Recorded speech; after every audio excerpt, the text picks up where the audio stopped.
108 திவ்ய தேசங்களிலே திருவிண்ணகர் என்று அழைக்கக்கூடிய 13வது திவ்ய தேசமான உப்பிலியப்பன் திருக்கோவிலை இன்றைய ஆலய தரிசனம் நிகழ்ச்சியிலே நாம் கண்டுகளிக்க இருக்கின்றோம்.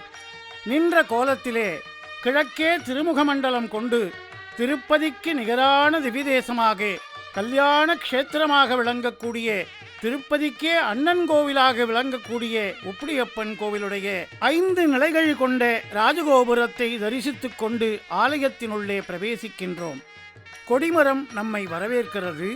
கொடிமரத்தின் அருகே பெரிய திருவடியாக இருக்கக்கூடிய கருடாழ்வார் நம்மை வரவேற்கிறார். இங்கே விமானமாக விஷ்ணு விமானமும் சுத்தானந்த விமானமும் நமக்கு காட்சி தருகிறது. வைகானச ஆகம பூஜை முறையிலே இந்த கோவிலிலே நித்திய பூஜைகள் நடைபெறுகிறது. தீர்த்த புஷ்கரணி இப்பொழுது பார்க்கிறோம். இந்த புஷ்கரணிக்கு பகல் இரா பொய்கை என்று பெயர்.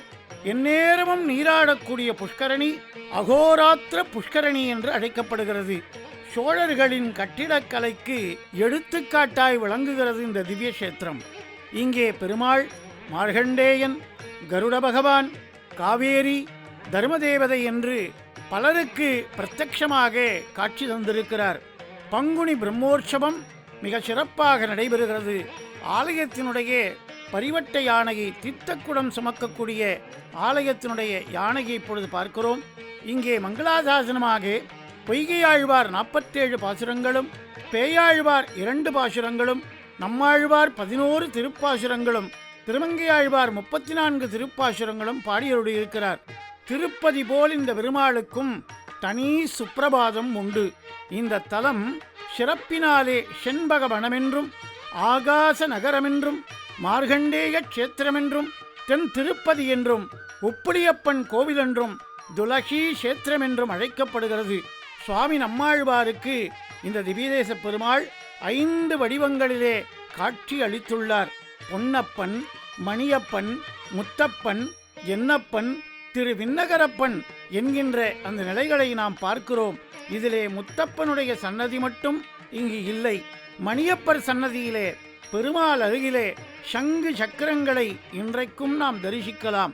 மிருகண்ட மகரிஷியினுடைய புத்திரர் மார்கண்டேய மகரிஷி 16 வயது என்று வரம் பெற்றவர்.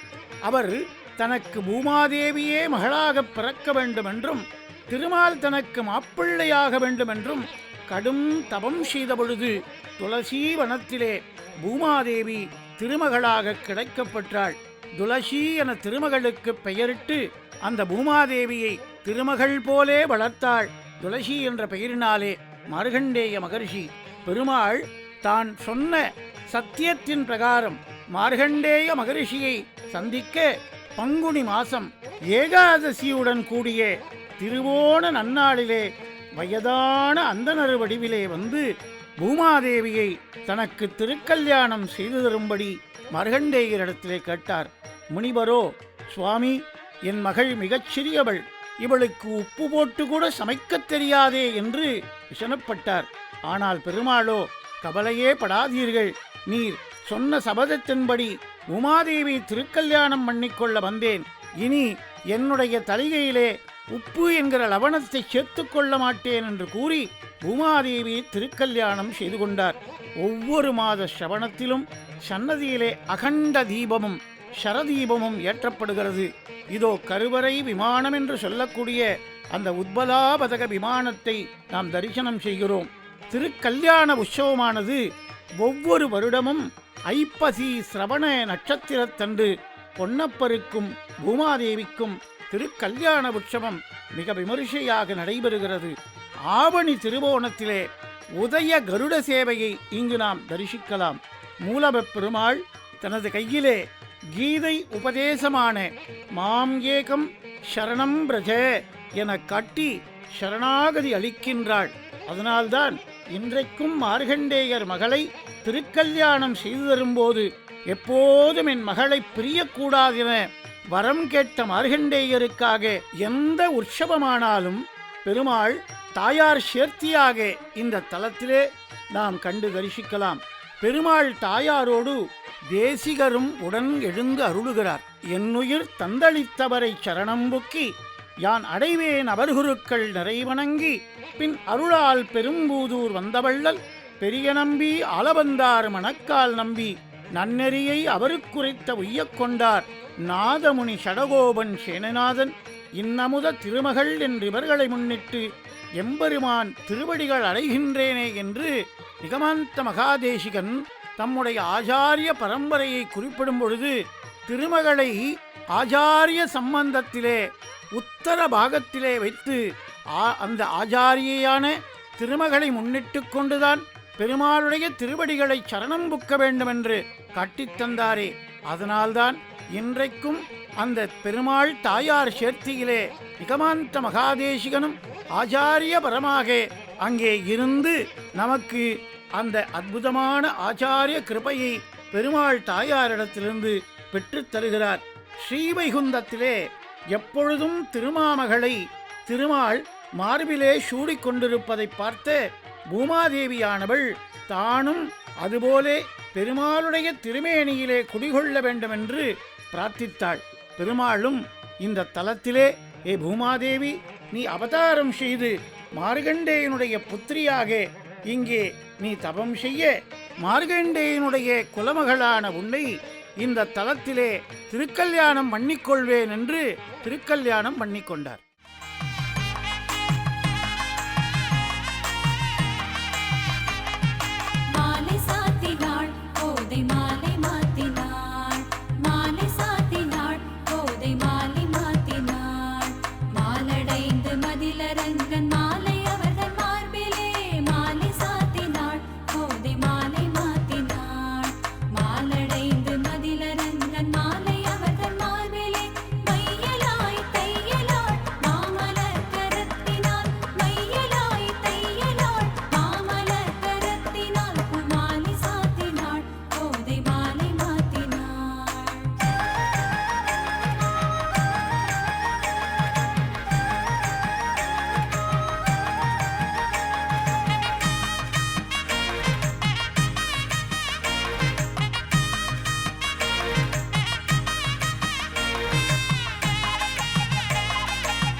சீதா மாலை சாத்தினாள், கோதை மாலை மாத்தினாள்.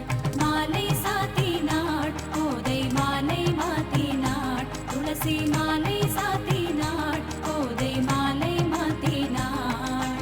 மாலை சாத்தினாள், கோதை மாலை மாத்தினாள். மண மாலை சாத்தினாள், கோதை மாலை மாத்தினாள். கோதை மாலை மாத்தினாள், கோதை மாலை மாத்தினாள். பெருமாளும் தாயாரும் ஊஞ்சல் சேவையாக சேர்த்தியாக திருக்கல்யாண வைபவமானது கண்டுருளப் பண்ண அடியார்களெல்லாம் பெருமாளுடைய பாக்கியத்தை பெற்றோம் என்று திருக்கல்யாண வைபவத்தை தரிசனம் செய்து கொண்டிருக்கிறார்கள். நந்திப்புர க்ஷேத்திரங்களாக 6 விண்ணகர க்ஷேத்திரங்கள் உண்டு.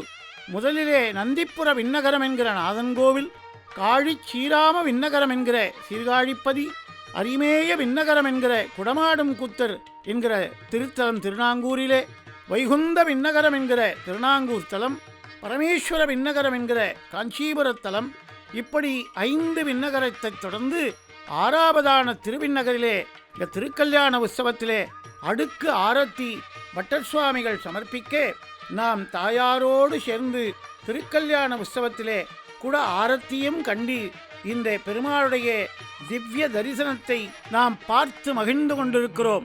16 விதமான அட்டமங்களம் என்கிற 8 மங்களப் பொருட்களினாலே 16 உபசாரங்களும் பெருமாளுக்கும் தாயாருக்கும் இங்கே சமர்ப்பிக்கப்படுகிறது. கற்பூர ஆரத்தியிலே பாகவதர்களெல்லாம் பக்தர்களெல்லாம் கண்குளிர இந்த தாயார் பெருமாளுடைய திருக்கல்யாணத்தை கண்டவர்களுக்கெல்லாம் வாழ்விலே கல்யாண மணமாலை கைகூடி வரும். இது சத்தியமான உண்மை என்று பார்க்கிறார்கள். மங்கள நாள் என்று சொல்லக்கூடிய அந்த சௌமங்கல்ல தாரணத்தை செய்வதற்கு முன்பாக காப்பிடல் என்று சொல்லக்கூடிய கங்கணம் என்கிற மஞ்சள் சரடினாலே பெருமாளுக்கும் தாயாருக்கும் கங்கணமானது அர்ச்சக சுவாமிகள் சமர்ப்பித்தார்கள்.